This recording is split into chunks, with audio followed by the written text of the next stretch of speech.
எனக்கு kidney stones இருக்கு and then வந்து நான் மெடிக்கேஷன்ல இருக்கேன். ஒரு 7 டேஸ்க்கான சப்ளிமெண்ட்ரியா வந்து எனக்கு ஒரு ட்ரிங்க் சொல்லுங்க அப்படின்னு சொல்லிட்டு நம்ம ஏற்கனவே வந்து பாத்தீங்கன்னா அனிமியாக்கு வந்து வீடியோ போட்டிருந்தோம். அதை பார்த்து ஒரு பேஷண்ட் கேட்டிருந்தாங்க. உங்களுக்கான வீடியோ தான் இது. ஸோ இது எல்லாருக்கும் தெரியும்னு சொல்லிட்டு தான் நான் வந்து இது போஸ்டா போடுறேன். ஃபர்ஸ்ட் வந்து பாத்தீங்க அப்படின்னா ஃபர்ஸ்ட் டே வந்து சொரக்காய் ஜூஸ் வந்து எடுத்துக்கலாம். செகண்ட் டே வந்து வெண்பூசணிக்காய் ஜூஸ் எடுத்துக்கலாம். தேர்ட் டே வந்து பாத்தீங்கன்னா ஆப்பிள் சைடர் வினிகர் எடுத்துக்கலாம். ஃபோர்த் டே வந்து பாத்தீங்கன்னா வாழைத்தண்டு ஜூஸ் வாழைத்தண்டு எக்ஸ்ட்ராக்ட் பிளஸ் இஞ்சி சாறு வந்து சேர்த்து எடுத்துக்கலாம்.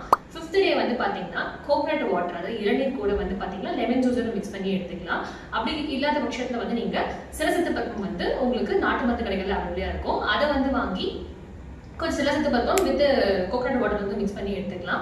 சிக்ஸ்த் டே வந்து பாத்தீங்கன்னா ரணக்கல்லி இருக்கு இல்லையா, அந்த ரணக்கல்லி வந்து நீங்க அப்படியே ஜஸ்ட் வாயில் போட்டு அந்த இலையை நல்லா வாஷ் பண்ணிட்டு வாயில் போட்டு அதோட எச்சில் மூலமா வந்து உள்ள கொஞ்சம் கொஞ்சமா சாறு விழுவது மூலமாவே உங்களுக்கு வந்து கிட்னி ஸ்டோன்ஸ் வந்து நல்லாவே வந்து உடஞ்சு எக்ஸ்பெல் ஆகிறது பார்க்க முடியும். செவன்த் டே வந்து பாத்தீங்கன்னா ஆப்பிள் ஜூஸ் அண்ட் தென் வந்து பாத்தீங்கன்னா வாட்டர்மெலன் ஜூஸ் அண்ட் தென் பாத்தீங்கன்னா துளசியோட டீ அந்த துளசியோட எக்ஸ்ட்ராக்ட் வந்து நீங்க வந்து எடுக்கிறது மூலமா உங்களுக்கு அந்த கிட்னி ஸ்டோன் வந்து நல்லாவே வந்து பிரேக் அவுட் ஆகிட்டு அந்த எக்ஸ்பெல் ஆகிறது பார்க்க முடியும்.